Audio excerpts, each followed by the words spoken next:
the compulsive complainer. So from now on, these are my terms. The compulsive complainer. Nothing is ever quite right. And that's one thing that men just find emotionally draining. Because then they always feel that nothing that they can do or say just fits the bill with you. They always have to work, and that's not the kind of relationship that usually they are looking for. Of course, relationships take work, but they just want it to be in a more, it to happen in a healthier way.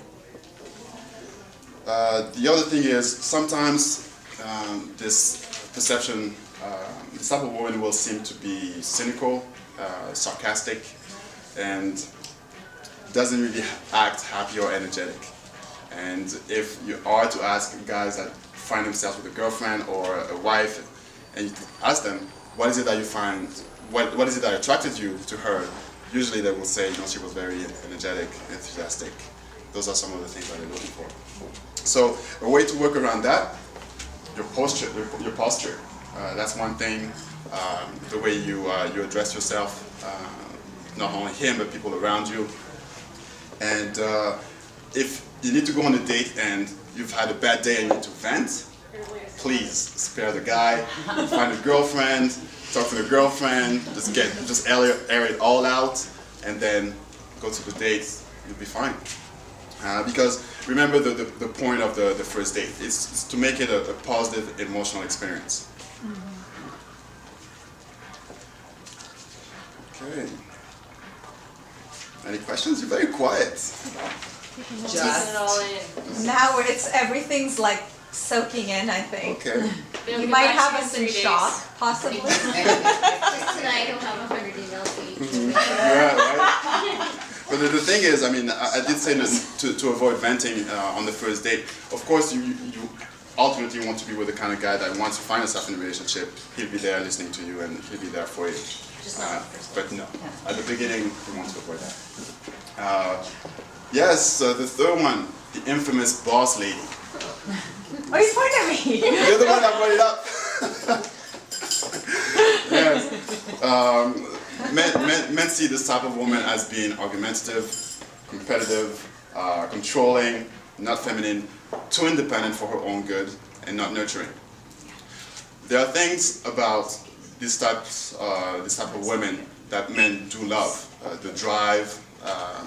However, they don't necessarily like some of the traits that come along with that. Because that sounds like their buddies, how they might want their buddies to be, or their colleagues to be driven and ambitious and what they may see as overly ambitious or overly in control, that kind of thing, may not be what they want a woman to be. Exactly. Whether that's right or wrong is irrelevant. Yeah, they do admire that, but in a relationship it would feel as if, to an extreme way of describing it, be like with another man. No, they would want the woman to be able to turn it off and be feminine. So that's... That one I blame on Harlequin romances, though. Sorry? No offense, but I blame that personality on Harlequin romances. Because I was reading those when I was a teenager, and the women are always they're beautiful and independent and sassy, and they're haughty, and they have no interest, and their walls are up, and the strong, powerful men come and eventually sweep them off their feet. But it's always a fight, right? And it always leads to some dirty sex somewhere that shouldn't have happened. But true, right? Harlequin romance, right? Well, look at Scarlett. She didn't get her man in the end, did she? But that was older. But the Harlequins, it was just before the her. Harlequins are based on very much those opposites. The archetypes, very much so. That whole hero's journey, right? So you have your opposites that always clash and attract, and boom, they're together. I like the fact that you mentioned that it would be like a fight. Right. It would really be that. So my advice usually for women that are that way, because again, there's no wrong or right.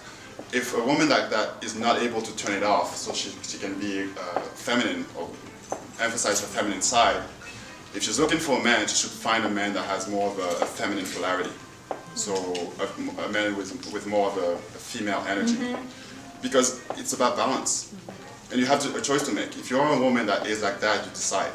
If you want a guy that's the same as me, then I have to That's step down. true. But I don't have you to be more believe, feminine. like, don't you honestly believe that all women at some point want to be with a man that is a little bit, like, can at some point take control?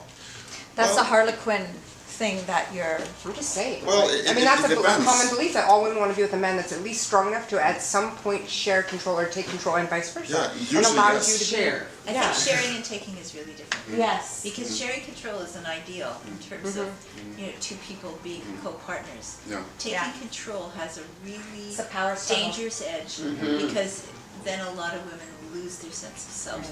Yeah. And Yeah. that we don't really And you're right. I don't. And the thing in that regard, if a woman wants to be that way, and she wants a man to be that dominant person, remember the point that I mentioned, allow a man to be a man? You need to allow him to also be that way. So Yeah. that's why you need to step down or tone it down a little bit. Because otherwise there's no room. You'll be both bunny heads. Or do you think that there's just sometimes it's just not a good mix? If you have to step down too much, then maybe it's just not a good mix. You know, when I it comes- understand what you're saying because I know you and I've talked about this before, but I really think sometimes that as long as you're both compromising Yes. and both stepping down, if that's the word we want to use. But I think sometimes I have girlfriends who I find step down way too much. Yeah. And the man walks all over them and Yeah. I can't stand watching it. Of course, yeah. And vice It versa. makes me crazy.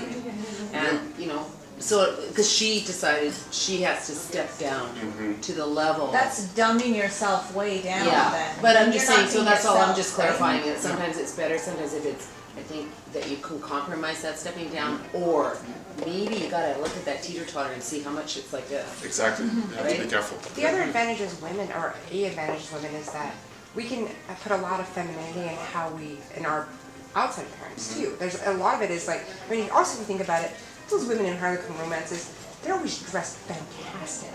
Like, especially on the cover with the dress and the, you know what I mean? Like, and that's very feminine. You never see them in like Sweats. business suit or sweats or something like really like strong and covered up in black. You never see that, right? No, it's a And good point. Part of the nowadays you femininity do. is how you, but part of the feminineness too, it can be in like, like how you carry yourself Yes, too. Because absolutely. you can be very assertive and strong without having that tone or having that physical like in your space. Yeah. You know. And one of the things that you can do to help that is, the first one is, for instance, simply changing the delivery of anything that you have to say by maybe using humbling words.